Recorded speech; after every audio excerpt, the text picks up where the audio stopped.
श्री शिव पुराण रुद्र संहिता पंचम खंड 33वां अध्याय। भगवान शिव की युद्ध यात्रा।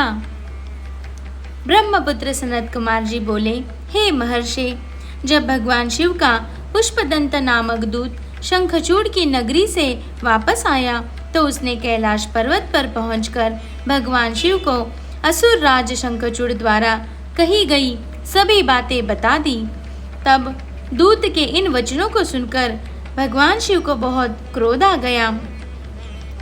भगवान शिव ने अपने वीर साहसी गणों और अपने दोनों पुत्रों कार्तिकेय और गणेश को बुलाया।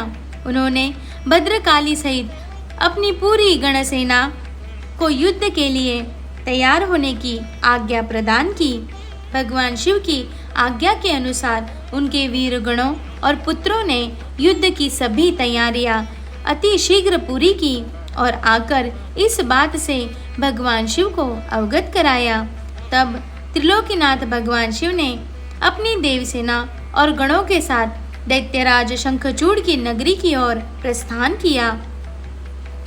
पूरी शिवसेना प्रसन्न मन से भगवान शिव की जय जयकार करती हुई आगे बढ़ रही थी। उनके प्रिय पुत्र गणेश और कार्तिकेय सेना के अधिपति के रूप में अपनी सेना का नेतृत्व कर रहे थे। भगवान शिव की सेना में 8 भैरव, 8 वसु, 11 रुद्र और 12 सूर्य भी सम्मिलित थे।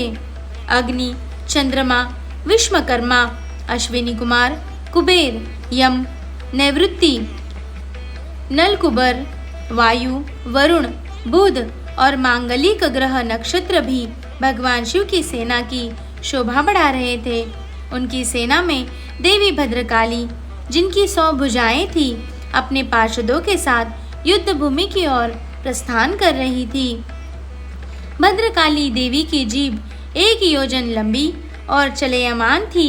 उनके हाथों में शंख, चक्र, गदा, पद्य, खड्ग, चर्म, धनुष बाण आदि अनेक वस्तुएं थी। भद्रकाली देवी के एक हाथ में 1 योजन का गोल खप्पर, एक में आकाश को स्पर्श करने वाला लंबा त्रिशूल तथा अनेक शक्तियां विद्यमान थी। देवी भद्रकाली का अनुसरण करते हुए उनके साथ 3 करोड़ योगिनी, 3 करोड़ डाकिनी भी थी, जो अपनी सेना को साथ लेकर शंखचूड़ की असुर सेना को मजा चखाने के लिए पूरे जोरों शोरों से चल रही थी। इस प्रकार त्रिलोकीनाथ भगवान शिव की विशाल सेना, जिसमें हजारों वीर बलशाली गण विद्यमान थे, पूरे मनोयोग के साथ युद्ध स्थल की ओर बढ़ रही थी। तब भगवान शिव ने अपनी सेना को एक वट वृक्ष के नीचे कुछ देर विश्राम करने के लिए कहा और स्वयं भी उसी वट वृक्ष के नीचे आसन लगाकर बैठ गए।